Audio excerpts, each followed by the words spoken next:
Aleluia! Muito boa noite, graça e paz. Que bom que você está aqui. Amém? Glória a Deus. Agora vem chegando o verão, né? E a gente diminui um pouco o tamanho da igreja diminui um pouco, né? A Bíblia diz para nós orarmos para que o Senhor não venha no inverno, né? Nosso caso aqui é para orar para que Ele não venha no verão, né? Glória a Deus. Que bom que você está aqui. Eu queria convidar você a sentar. Os nossos pequeninos estão descendo. Glória a Deus. Bênção. Último culto dominical de 2024. Amém? Então, está acabando 2024. Para aqueles mais acelerados, já acabou, né? E eu queria, nessa noite, poder compartilhar algo com você que é fruto de uma pergunta que me fizeram no decorrer da semana. Eu tenho um amigo que não mora mais no Brasil, ele mandou uma mensagem para mim: e aí, pastor, como é que está? Como é que estão as coisas? Manda aí uma retrospectiva de como foi o ano de 2024 para vocês, para sua família, para sua igreja. Me diz aí como é que foi.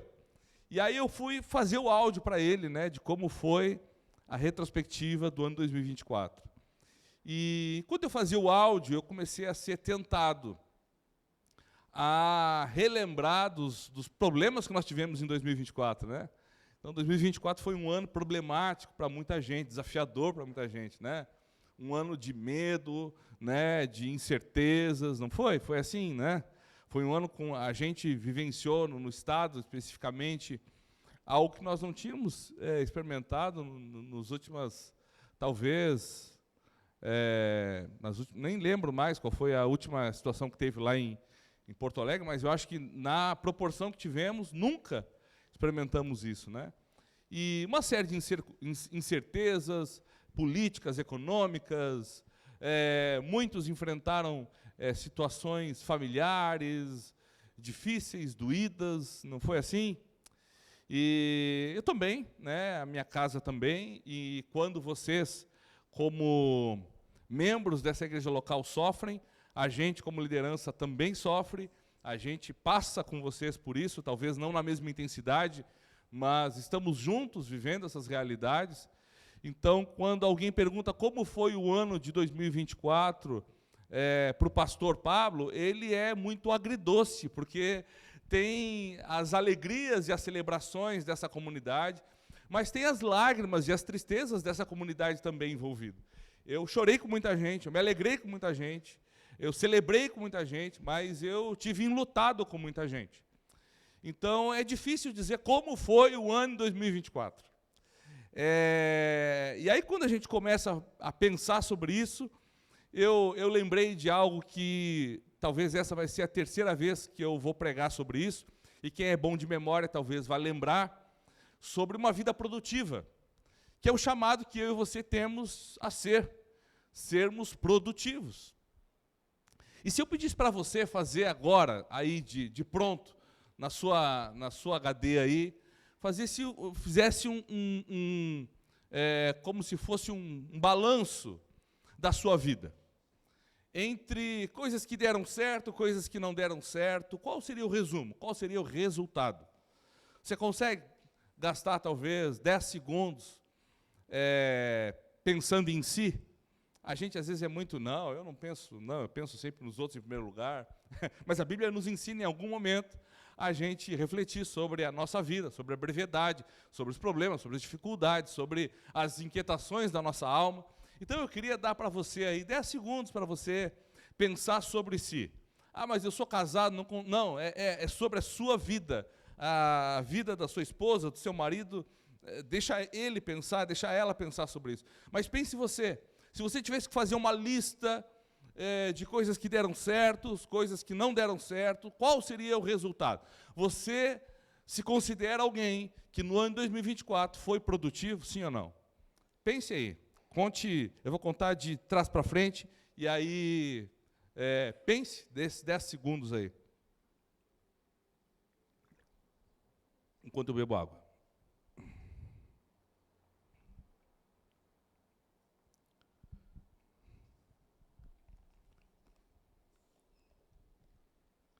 Conseguiu pensar? Você consegue definir se a sua vida foi produtiva ou improdutiva? Sim ou não? Quem consegue definir isso? Ninguém? Sim. A gente consegue avaliar se a nossa vida foi improdutiva ou produtiva.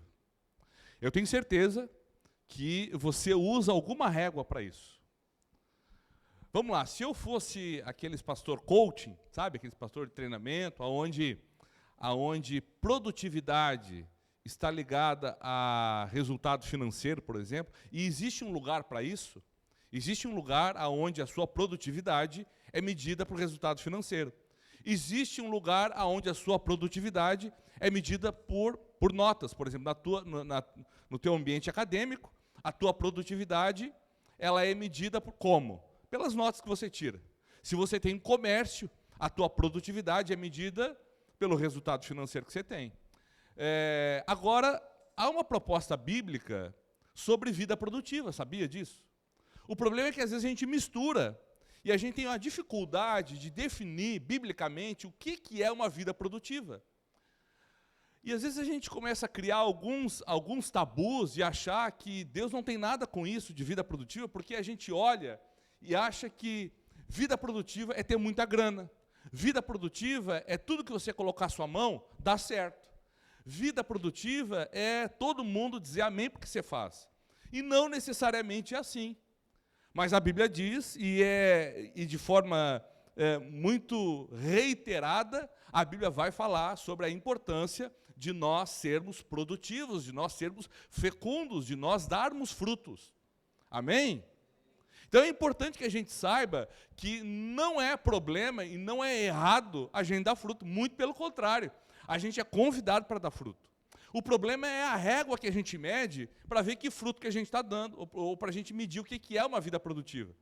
Porque às vezes a gente está medindo a nossa vida como produtividade, a gente está achando que eu sou produtivo, porque, afinal de contas, esse ano eu troquei de carro, esse ano eu troquei de casa, esse ano eu consegui fazer a viagem que eu quis, comprar a roupa que eu quis. E, de novo, não estou falando mal dessas coisas, eu estou dizendo que, às vezes, a gente mede produtividade por isso. E, biblicamente, não é essa a proposta. Embora a Bíblia fale muito sobre produtividade. Você vai encontrar, olha só, você vai encontrar só no Novo Testamento mais de 50 vezes a palavra fruto. E o que é interessante é que algumas vezes é o fruto da árvore mesmo, né? Você vai encontrar algumas poucas vezes fazendo menção a um fruto como um fruto da árvore.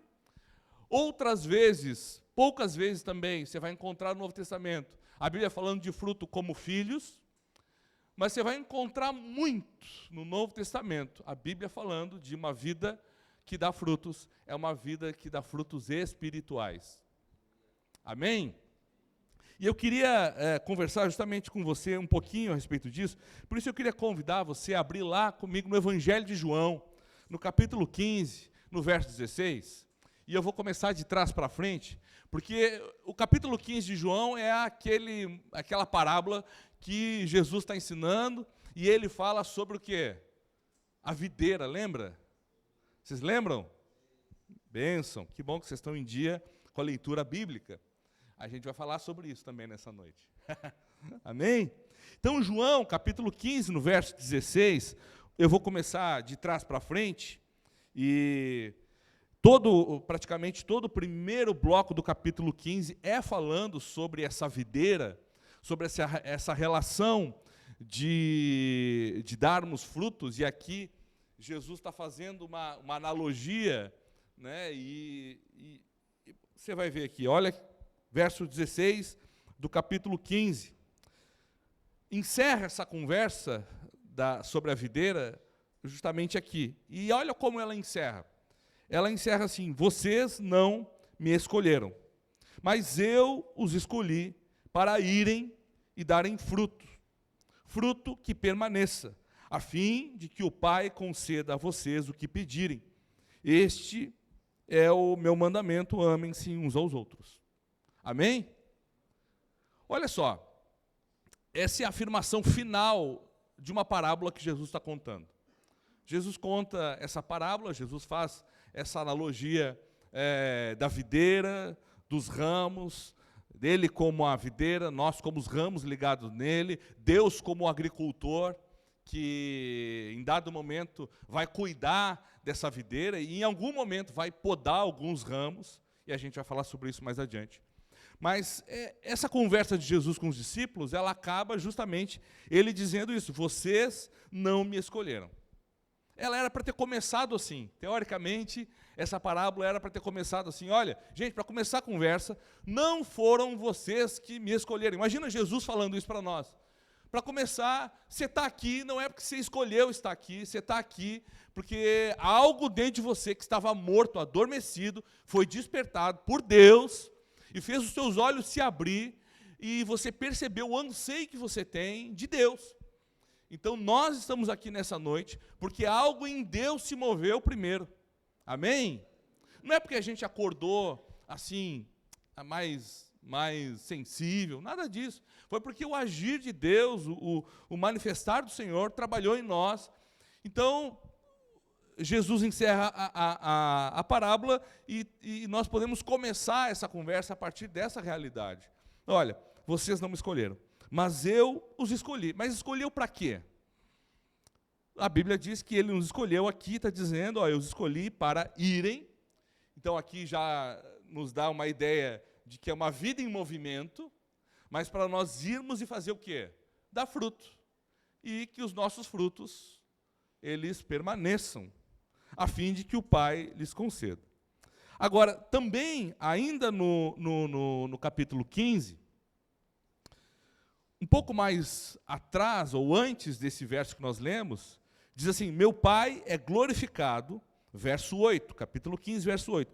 Meu Pai é glorificado pelo fato de vocês darem muito fruto, e assim serão meus discípulos. Olha só, de novo, nesse mesmo bloco, Jesus falando que Deus é glorificado quando nós somos produtivos. Que maravilha! Deus é exaltado, a gente fica às vezes fazendo conta, como é que eu glorifico a Deus? Eu glorifico a Deus vindo e cantando, claro, eu glorifico a Deus repartindo de forma generosa o que eu tenho, eu glorifico a Deus servindo, eu glorifico a Deus amando, mas eu glorifico a Deus frutificando. Alguém que fala, talvez, muito a respeito do Evangelho, que talvez tenha todo um estereótipo de cristão, mas não frutifica, é como aquela figueira. Vocês lembram que Jesus, quando está caminhando, indo para Jerusalém, ele encontra uma figueira e ele vai ver se a figueira tem fruto. A figueira não tem fruto e a Bíblia diz que ele amaldiçoa aquela figueira. Quando eles voltam no dia seguinte, aquela figueira está seca do alto à raiz. Então, o texto está dizendo que, olha, todo ramo que estando em mim não dá fruto, olha o que ele diz, ele corta, e todo que dá fruto ele poda para que dê mais fruto ainda. Então a gente começa a perceber que Deus é glorificado quando damos fruto, quando nós não damos fruto, ele corta, e quando nós estamos dando fruto, ele poda. Quem entende o mínimo de agricultura, ou plantio, ou sabe lidar aí com planta, com alguma coisa, sabe que o processo de podar, por mais que pareça dolorido, né, para a planta, é um processo de crescimento. Então, o que a gente percebe só nessa parábola, só nesse ponto aqui, a gente percebe que é algo central, é algo importante. Dar fruto, ter uma vida produtiva, é algo que não está fora, ou pelo menos é fundamental para que Deus seja glorificado, para que o Evangelho seja pregado, para que o reino avance. Então, é importante a gente entender que somos chamados para dar frutos. Mas lembra que eu comecei perguntando, você se sente produtivo ou não? Porque a grande questão, de novo, voltando lá, é a régua com que a gente mede. O que é ser produtivo para o reino de Deus?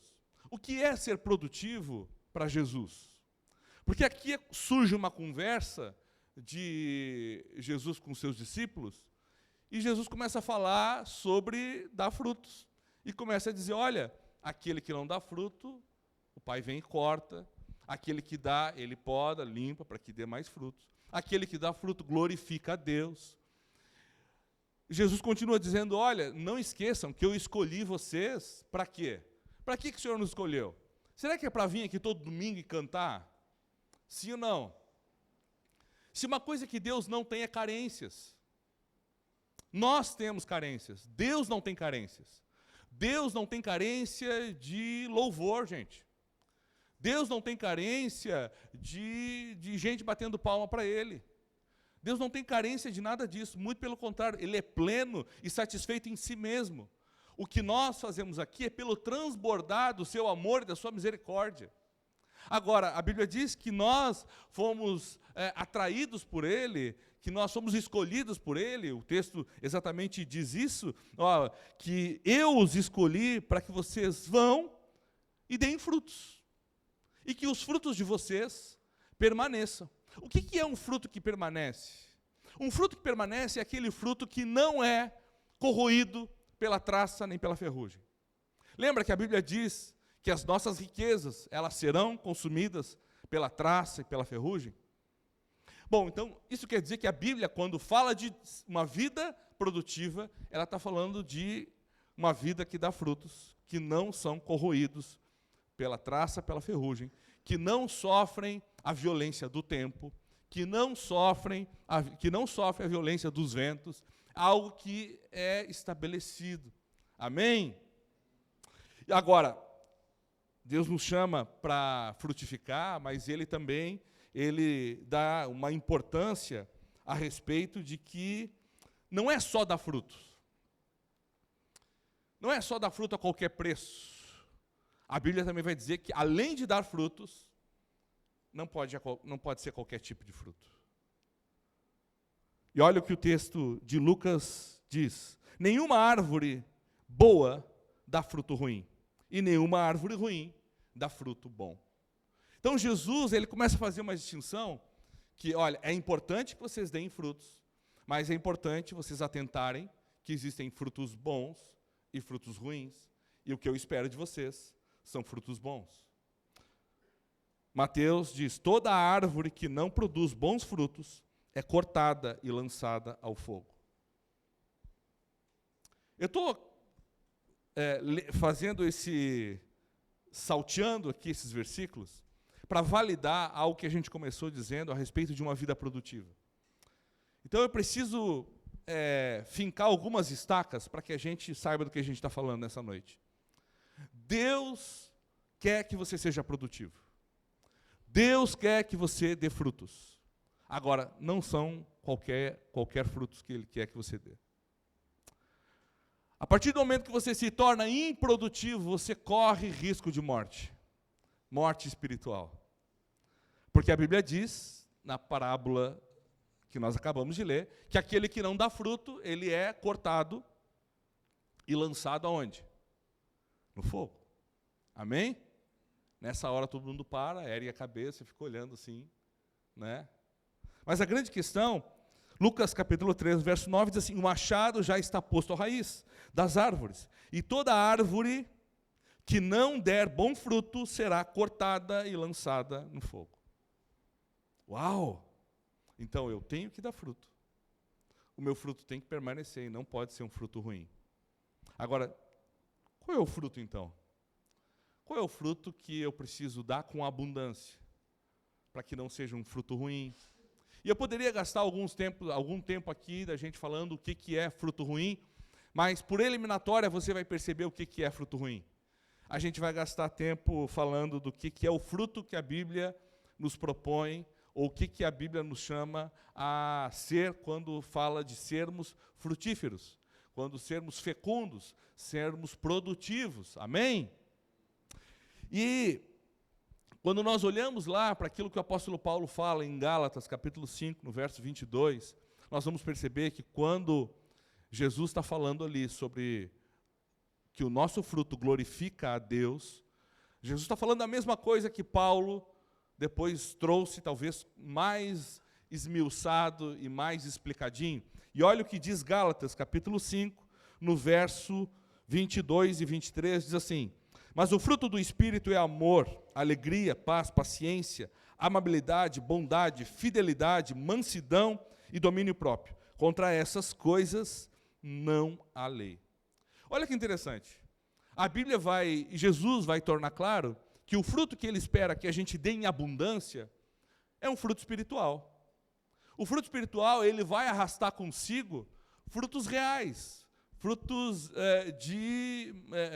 tangíveis. Por exemplo, alguém que tem manifesta na sua vida o fruto espiritual de, por exemplo, domínio próprio, é alguém que se controla, por exemplo, na hora de gastar. Alguém que se controla na hora de gastar, muito provavelmente é alguém que vai ter sucesso, ou vai ter pelo menos uma segurança na sua vida financeira dentro de algum tempo. Amém? Alguém que manifesta amor, alegria e paz, é alguém que todo mundo quer estar perto, não é verdade? É alguém que vai ser produtivo nos seus relacionamentos. Se você tiver na tua vida esse fruto espiritual de amor, alegria e paz, as pessoas vão querer estar perto de você. Você não vai precisar correr atrás de relacionamentos, porque eles baterão a sua porta. Porque esse fruto espiritual carrega consigo frutos tangíveis. Amém? Uma pessoa que tem na sua vida fidelidade, tem na sua vida mansidão, é alguém que tem relacionamentos para a vida toda. É alguém que não fica toda hora mudando de um lugar para outro, porque ali queimou todas as suas pontes e todos os seus relacionamentos. Não, é alguém fiel. É alguém que o fruto da fidelidade vai produzir nela relacionamentos duradouros. Alguém que tem em si a mansidão é alguém que vai conseguir ser um conciliador, ser uma conciliadora. As pessoas, quando tiverem problemas, vão recorrer a você. E você vai ter soluções. Soluções abrem portas, você sabe disso. Amém? Você está comigo, gente? Parece que vocês estão com uma cara de cansado me olhando. Vocês estão me ouvindo? Amém. Bênção. E a grande questão é que quando a gente manifesta esses frutos espirituais na nossa vida, frutos tangíveis, frutos visíveis, frutos manifestos vão surgir. A gente faz o contrário. A gente tenta do tangível, do físico, do manifesto, do que se toca, para o espiritual. Né? A gente procura fazer sempre o contrário. A gente acha que, por exemplo, é o dinheiro que vai me trazer alegria. É o dinheiro que vai me dar domínio próprio. Não é o contrário. O domínio próprio vai te levar a ter recursos. A alegria vai te levar a ter relacionamentos. E assim por diante. Quando eu tiver um relacionamento, eu vou estar em paz. Quando eu tiver a pessoa, aquela que eu vou estar em paz. Não, quando você viver o fruto da paz, você vai encontrar relacionamentos. Amém? Ninguém crê, só o irmão Jonathan. Mas a questão é que eu não quero falar hoje sobre esses nove frutos, ou pelo menos sobre esse fruto que se desdobra em nove ações, mas eu quero falar como a gente cultiva esse fruto espiritual. Amém? Você não dormiu ainda, gente? De verdade, fala comigo aí. Vocês estão com uma cara de cansado. Quem foi na praia hoje? Tem uns irmãos com uma cara assim de que pegaram sol no Laranjal. Mas assim, você entendeu até aqui que não existe a possibilidade, pelo menos a possibilidade segura, de você ser alguém que não dá frutos? Sim, ficou claro isso para você? Mas eu venho aqui todo domingo e canto. Legal. Eu dou minha oferta. Legal. Eu tento usar o linguajar e a roupa que os crentes usam. Legal. Mas e fruto, gente? Fruto. Porque é com isso que Deus é glorificado. E que fruto é? Não, mas eu trouxe alguém para Jesus. Não é esse fruto que a Bíblia está falando. A Bíblia está dizendo que quando eu der frutos, naturalmente, discípulos virão. Mas o que a Bíblia está falando aqui, que Jesus, de forma repetida, ele vai falar, é sobre esse fruto espiritual, que se desdobra em ações, que se desdobra em uma postura, que se desdobra em um coração, que se desdobra em uma vida admirável, uma vida a ser seguida. Amém? É por isso que, agora eu não consigo recordar aqui onde eu notei, mas aqui, capítulo 15, verso 8. O meu Pai é glorificado pelo fato de vocês darem muito fruto. Legal, Deus é glorificado pelo o fato de nós darmos muito fruto. Que fruto? Fruto espiritual. Imagina você dando muito fruto de amor, paciência, bondade, amabilidade, domínio próprio. Imagina você frutificando muito isso. Você sendo alguém muito alegre, você sendo alguém muito fiel. Imagina, olha o que o texto segue dizendo. E assim serão meus discípulos. Então, quanto mais eu dou esses frutos, mais eu sou discípulo de Jesus. E, naturalmente, discípulos nascem dessa postura de quem frutifica. Amém? Agora, olha que interessante. A gente está falando sobre frutos e frutos e frutos, e eu não quero falar, como eu falei, sobre os 9 desdobramentos aqui do fruto de Gálatas, mas eu quero falar como a gente pode fazer com que esses frutos se manifestem na nossa vida. E a primeira coisa que eu queria ajudar você a pensar é: cultive as raízes. Você sabe que não existe como você ser uma árvore frutífera se você não cultivar as suas raízes. O que significa dizer isso? Já que a gente está falando de uma parábola, de uma analogia, eu quero fazer uma outra analogia. Cultive as suas raízes. As raízes de uma árvore ou de uma planta são o meio pelo qual elas se o que, gente? Se alimentam, não é? Olha o que diz Jeremias, capítulo 17. Mas bendito é o homem cuja confiança está no Senhor, cuja confiança nele está. Ele será como uma árvore plantada junto às águas, que estende as suas raízes para o ribeiro. Ela não temerá quando chegar o calor, porque as suas folhas estão sempre verdes. Não ficará ansiosa no ano da seca, nem deixará de dar frutos. Aqui Jeremias está fazendo uma analogia também de uma árvore, que quando ela é plantada, ela sabe que próximo tem o ribeiro, ela é plantada junto daquele ribeiro, ela vai estendendo as suas raízes, até naquele ribeiro ela encontrar a sua fonte de sustento e vida. O que significa dizer cultive as suas raízes? Estenda as suas raízes até você encontrar uma fonte de alimento genuína, pura e saudável. Isso você só vai encontrar em Jesus, a água da vida. Isso você só vai encontrar na sua palavra.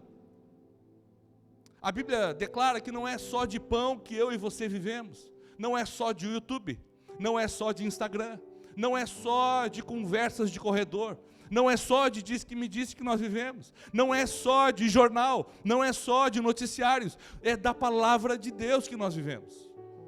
Amém? Estenda e cultive as suas raízes a ponto de que o seu alimento venha da palavra de Deus. As pessoas vão encostar em você e vão dizer: mas está ruim a coisa, né? Você vai dizer: mas nada é impossível para o meu Deus, porque a sua palavra diz isso. Estenda as suas raízes, porque no dia da seca, você não andará ansioso.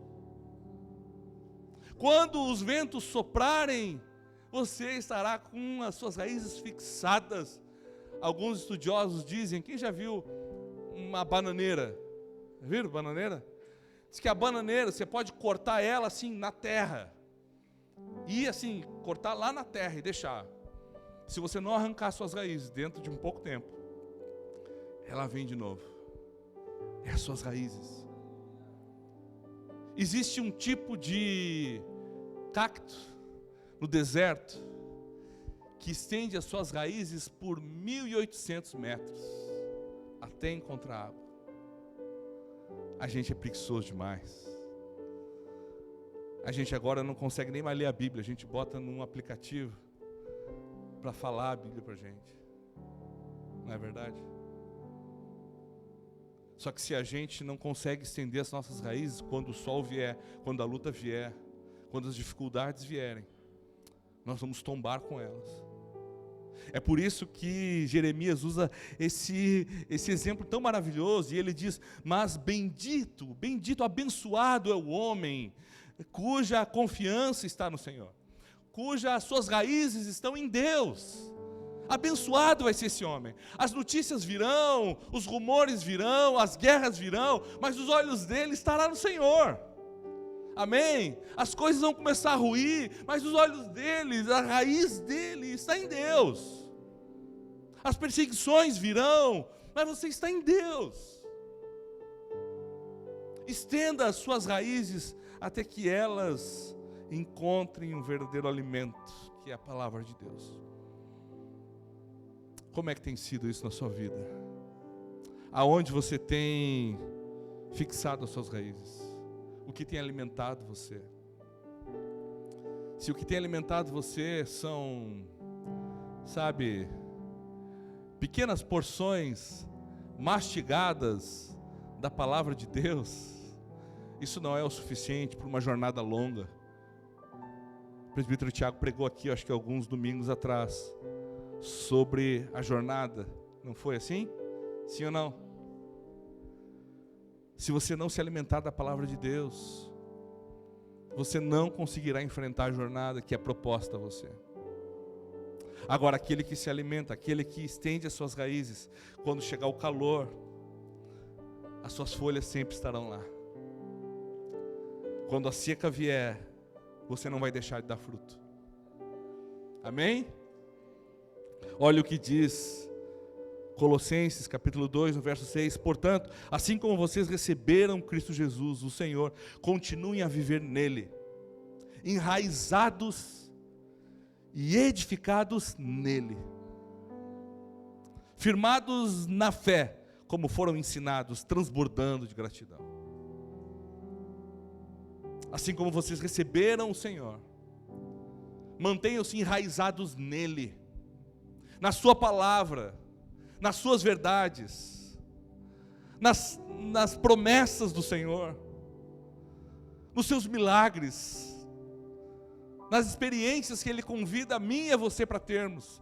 Mantenham-se enraizados nele, assim como receberam. Vocês lembram quando vocês receberam o Senhor? A explosão de alegria, a explosão que tomou conta de você. Vocês lembram disso? Era o poder do Evangelho encontrando a vida de vocês. A Bíblia vai usar a palavra poder, é a mesma usada para a palavra dinamite. Você lembra quando você encontrou, você lembra do momento onde você viu os seus olhos se abrirem para a sua necessidade de Jesus? Você lembra desse momento? Aquele momento que tomou conta de você, uma alegria indescritível. Pois é, assim como foi naquele momento, o convite para mim e para você, por meio aqui de Colossenses, mantenham-se assim, enraizados nele, firmados nele, para que quantos dias ruins vierem, você continue dando fruto. Amém?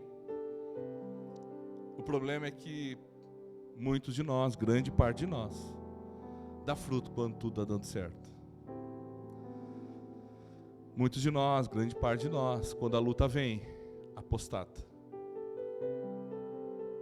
O pior ainda, muitos de nós, grande parte de nós, quando a bênção vem, apostata. Quando o recurso vem, quando a condição de poder ter mais tempo vem, acaba esfriando na fé. É triste, mas é realidade. Por quê? Porque muitas vezes as nossas raízes não estão firmadas nele. Cultive as suas raízes. Segundo passo, para que você seja frutífero no ano 2025, retire as ervas daninhas. Amém? Então você tem que cuidar das suas raízes, mas você tem que ter um trabalho extra, além de cuidar das suas raízes. Você cuidar do que você se alimenta, você tem que cuidar o que nasce à sua volta também.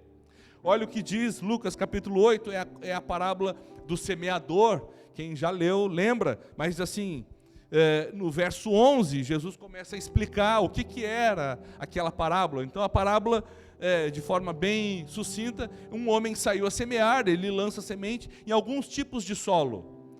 Cada solo representa um tipo de coração. E a semente que ele está lançando é a palavra de Deus. E a grande questão é que nós vamos vendo, dependendo do coração, uma forma diferente daquela semente crescer. E aqui nós temos no verso 11 o que diz, olha, este é o significado da parábola, a semente é a palavra de Deus. Esse é o significado, aquela semente que era lançada era a palavra de Deus. E olha o que diz o verso 14, as que caíram entre espinhos são os que ouvem, mas ao seguirem o seu caminho, são sufocados pelas preocupações, pelas riquezas e pelos prazeres desta vida, e não amadurecem. O que Jesus está alertando é que existem pessoas que elas serão semeadas e quando elas estiverem crescendo, para começar a ter condição de dar fruto, elas vão ser sufocadas, porque elas estão crescendo em meio a espinhos, ervas daninhas. E aqui o que é interessante é que Jesus apresenta no mínimo 3 qualidades de ervas daninhas aqui, nessa semente que está crescendo, e essas ervas tornam essa semente improdutiva, ou incapaz de crescer. E aqui talvez muitos de nós tropeçam, ou talvez a maioria de nós tropeça justamente nas 3 ou em alguma dessas 3. Jesus aponta aqui 3 ervas daninhas, ele diz, olha, são sufocadas pelas preocupações, pelas riquezas e pelos prazeres deste mundo. Olha só, o que sobra então? Se essas 3 coisas são ervas daninhas, o que sobra? A grande questão é que quando Jesus está apresentando aqui as preocupações, as riquezas e os prazeres dessa vida, ele não está dizendo que essas coisas são o problema que vencem a semente. O que ele está dizendo aqui é que quando essas coisas sufocam a semente, é quando as preocupações, e eu e você sabemos que não existe a condição de eu e você vivermos uma vida sem preocupação. Sim ou não? Alguém consegue viver sem preocupação? Não. Agora, qual é o problema? É quando as preocupações sufocam a palavra de Deus. É ruim riqueza? Dinheiro é ruim? Sim ou não? Não. O problema é quando o dinheiro sufoca a palavra de Deus. Os prazeres dessa vida são ruins? É por isso que são prazeres? Claro que não. É muito bom você ir a uma praia com a sua família. É muito bom você fazer uma viagem. É muito bom você poder desfrutar de algumas coisas. É muito bom, ainda que de repente na escassez, mas você poder estar reunido com as pessoas que você ama. São prazeres da vida. O problema é quando esses prazeres sufocam a palavra de Deus, se tornam maiores. Aí elas se tornam ervas daninhas. Cuidado com isso. Quando você vê que algumas dessas ervas estão crescendo, quando as preocupações estão mais na sua mente do que as promessas de Deus, arranque-as. Quando as riquezas são aquilo que fazem você acordar de manhã e enfrentar a vida, arranque-as.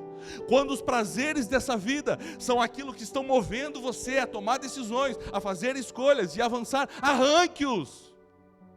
Porque aí eles estão no lugar errado. E logo eles vão sufocar a semente, e sufocando a semente, você se torna improdutivo.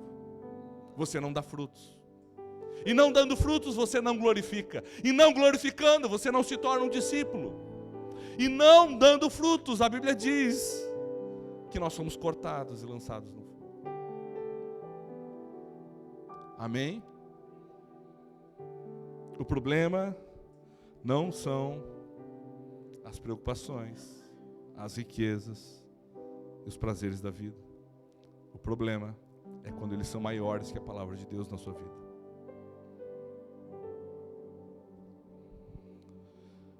Terceiro passo para você ter uma vida frutífera: coopere com Deus. Trabalhe onde Deus está trabalhando.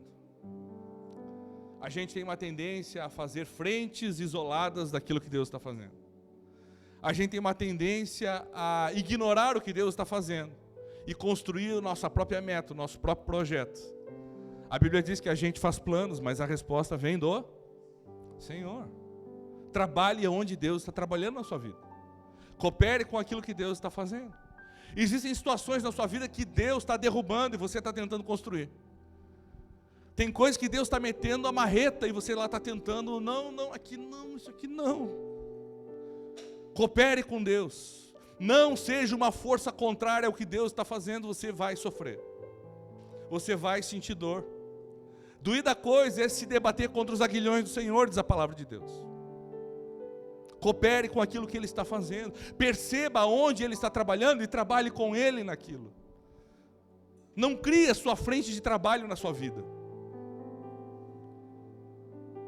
Olha o que diz João capítulo 15, no verso 1, eu sou a videira verdadeira, meu pai é o agricultor. Todo ramo que estando em mim não dá fruto, ele corta, mas todo que dá fruto ele poda para que dê mais fruto ainda. Quanto mais nós estamos comprometidos em trabalhar com ele, mais nós frutificamos. Pare um pouquinho, pare de ter ideias mirabolantes e pergunte para Deus qual é a ideia que ele está tendo a seu respeito. Desacelere um pouco e olhe o tempo de Deus. Coopere com Deus. Amém? Não seja uma força de trabalho isolada daquilo que Deus está fazendo. Como eu disse, tem muita gente que Deus está derrubando algumas coisas. Você está lá, agarrado, não deixando. Ou tem muita gente que Deus está construindo algumas coisas e você está tirado no sofá, esperando Deus fazer sozinho. Não vai rolar. Coopere com Ele. Trabalhe onde Ele está trabalhando. E por fim, para encerrar, um convite de fé. Aguarde a colheita. Aguarde a colheita.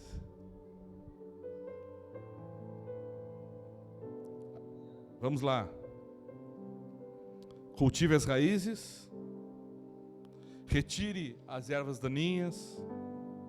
Coopere com Deus. E aguarde a colheita. Fazendo tudo isso, cultivando suas raízes, retirando as ervas daninhas, cooperando com Deus, teu trabalho não para aí.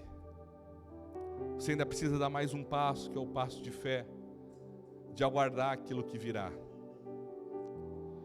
João capítulo 12, no verso 24, diz assim: digo-lhes verdadeiramente, que se o grão de trigo não cair na terra e não morrer, continuará ele só. Mas se morrer, dará muito fruto. Nossa pressa em ver os frutos não coopera com Deus. A verdade é que aguardar a colheita vai exigir de mim e de você morte. Morte para o nosso orgulho, morte para a nossa pressa, morte para a nossa ansiedade, morte para a nossa forma de fazer as coisas. Às vezes a gente quer dar fruto ontem. A gente quer arrancar dando frutos. Mas não é assim. Quando a gente, há uns anos atrás, a gente ganhou uma viagem para Israel, e lá, a gente falando com o guia, ele nos levou numa plantação de tâmaras. E eles têm um ditado que diz que quem planta tâmaras não come tâmaras, porque elas levam 70 anos para nascer. Só que se ninguém plantasse, ninguém comia. Essa é a verdade. Mas alguém planta olhando para a próxima geração. Alguém planta, alguém se preocupa em ser frutífero, não para se satisfazer, mas para que outros se satisfaçam. A gente precisa aguardar a colheita, mesmo que ela não venha na nossa geração.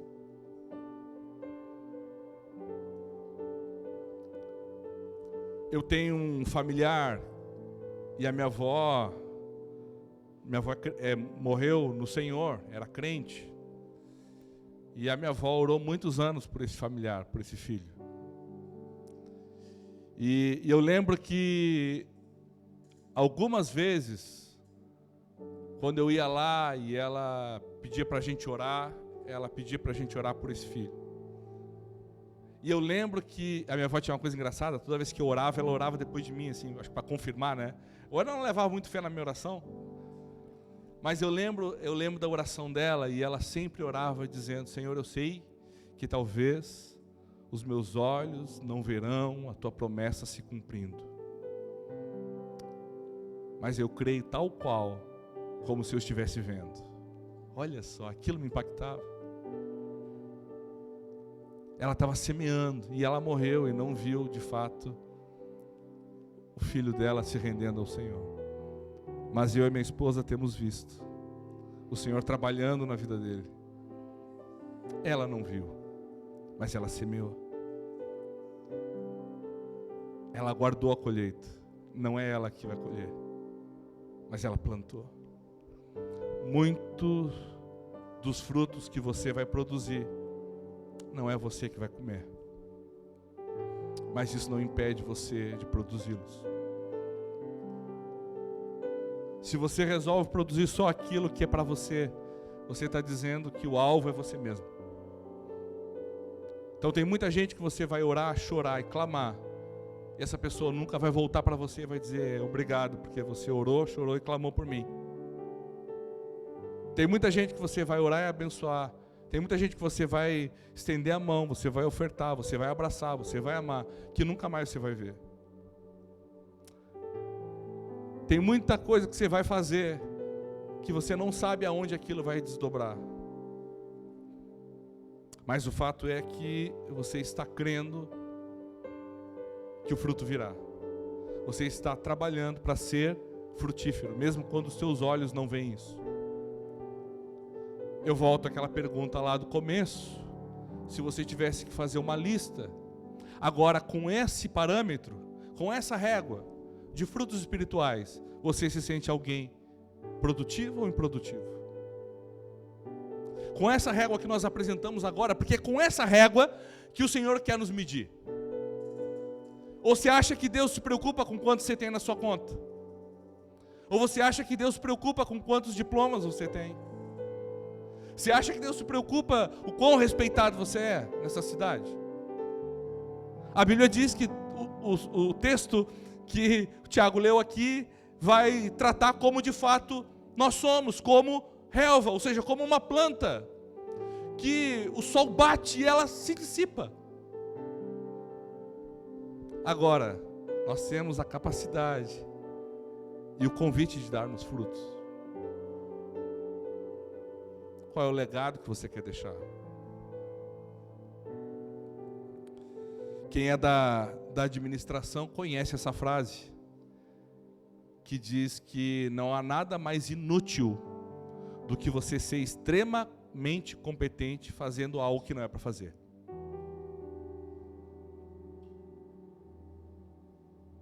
Às vezes a gente é extremamente competente fazendo coisas que a gente não é chamado para fazer. E a gente se acha, uau, estou frutificando.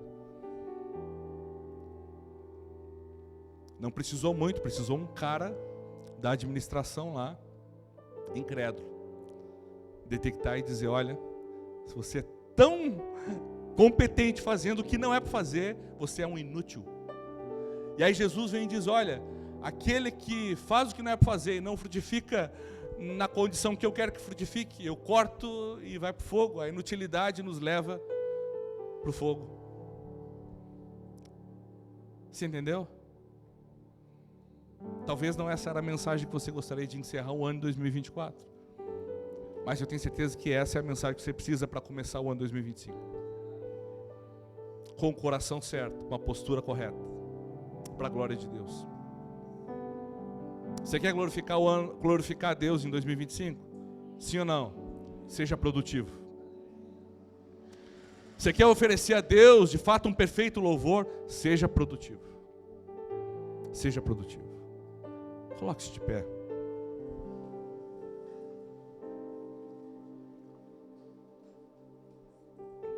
Feche teus olhos, vamos orar.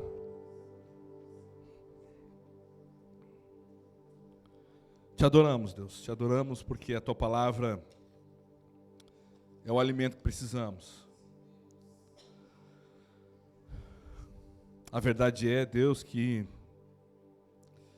independente do veículo que o Senhor usa para transmitir a Tua palavra, ela é poderosa. E eu sei que ela está cumprindo nessa hora o propósito dela, que ela foi enviada. Eu sei que há pessoas aqui nesse ambiente que estão, Senhor, sondando seu coração. Eu sei que há pessoas aqui que estão vendo quão improdutivo estão sendo. Ao passo que eu sei que também há pessoas, Deus, que estão reconhecendo que por graça e misericórdia estão produzindo frutos, estão te glorificando, estão te exaltando. estão se tornando cada vez mais teus discípulos e gerando discípulos. Eu te peço, Deus, nessa noite, em nome de Jesus, que sejamos nós constrangidos pela tua palavra. Nos ajuda, Senhor, a cultivar as nossas raízes. Nos ajuda a fazer com que as nossas raízes não estejam firmadas, Deus, em personalidades finitas. Não deixa que as nossas raízes estejam firmadas em projetos humanos, mas que as nossas raízes estejam firmadas em Ti. Pai, nos dá um coração disposto e íntegro, no que diz respeito a arrancarmos as ervas daninhas da nossa vida. Quando as preocupações começam a tomar o lugar da Tua palavra, quando as riquezas, Deus, começam a definir o que fazemos, quando os prazeres dessa vida começam, Senhor, a sufocar as Tuas verdades, Deus, nos ajuda a arrancá-los. Nós te pedimos isso em nome de Jesus. Não deixa, Senhor, que nós venhamos a nos perder e sermos sufocados, Deus. Não deixa. Mas que a Tua palavra possa florescer em nós e nós possamos ser frutíferos. Nos ajuda, Senhor, a cooperar contigo, Senhor. Nos dá humildade, Deus, para ouvir a Tua voz e trabalhar aonde o Senhor está trabalhando. Nos dá um coração disposto a isso, Senhor. Nós te pedimos em nome de Jesus. E por fim, nos dá fé, Deus. Nos dá fé para esperar confiadamente em Ti a colheita que virá. Porque a Tua palavra diz que quando nós somos chamados, Deus, nós somos chamados para dar frutos e frutos que permaneçam. Talvez os frutos que nós daremos agora, daremos no ano 2025, eles permanecerão para essa e para a próxima geração. Talvez, Deus, os nossos netos verão os frutos que nós daremos nesse próximo ano. Pai, nós oramos nessa noite em nome de Jesus. Não nos deixa sermos improdutivos. Nos ajuda a trabalhar mais para Ti. Nos ajuda, Senhor, a nos dedicar mais à leitura bíblica. Nos ajuda a nos dedicar mais, Senhor, aos nossos devocionais, a uma vida espiritual, de oração, de busca. Nos ajuda, Senhor. Nós pedimos em nome de Jesus. Nos encontra nas madrugadas, Deus, quando o nosso coração está sendo derramado no Teu altar. Nos encontra, Senhor. Nós te pedimos em nome de Jesus. Em nome de Jesus, nos desperta para que nós sejamos produtivos para a glória do Teu nome e que todos vejam, Senhor, que nós somos ramos ligados à videira. Nós te pedimos em nome de Jesus Cristo. Em nome de Jesus Cristo. Aleluia.